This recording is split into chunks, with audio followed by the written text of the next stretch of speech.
Hello, happy Friday. This is Michelle. I'm with Revolutionary Resume, and I'm here to cover some job updates, as I always do on Fridays at 11:45 Eastern, and give you some tips and tricks for resumes, interviewing, what have you. I'd love to have your questions, so don't be shy. Chime in, DM the page, whatever's easiest for you. So let's get started. Let's get the bad news out of the way. Voice of America is laying off hundreds of employees. So there are layoffs still happening. They always have. They probably always will. June tech layoffs. There are several companies impacted, including Microsoft, Disney, Zoom, Google.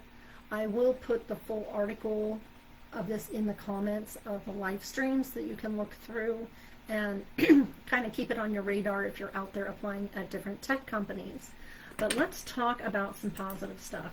Some of the things that I have seen lately are every single week consistently, different companies are looking at revamping employee wellness programs. How can we better support our employees? Different companies are revamping and doing associate surveys about retention. So the companies that are hiring, and I think the ones that, in my opinion, will continue to thrive, are those that take care of their associates and put this stuff to the forefront. I saw 3 or 4 more articles about that today. And the other article I want to cover was one that talked about your transferable skills. And I did mention in the little blurb, don't sell yourself short. That has been one of the things I have said kind of on repeat. I see it every day in resumes where you are selling yourself short.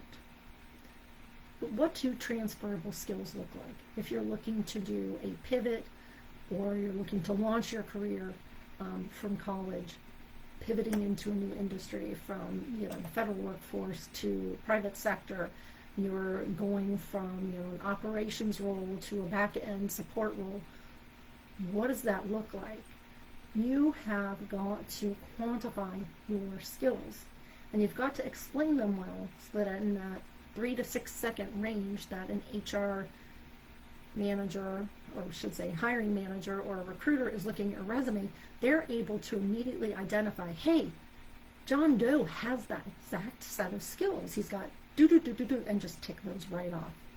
If you are not doing that, you are negatively impacting the response rate you will get. And again, the normal response rate, and this does include declines, is about 3%.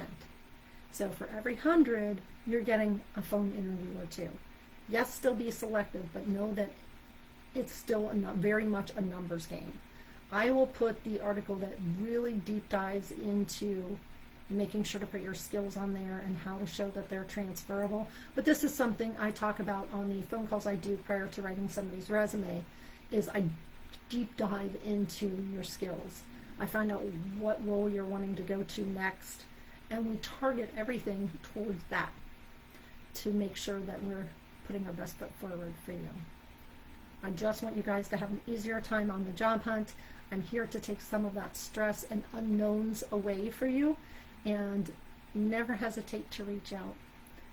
I'll be back with our Fast Fact Friday next Friday at 11:45 a.m. Eastern.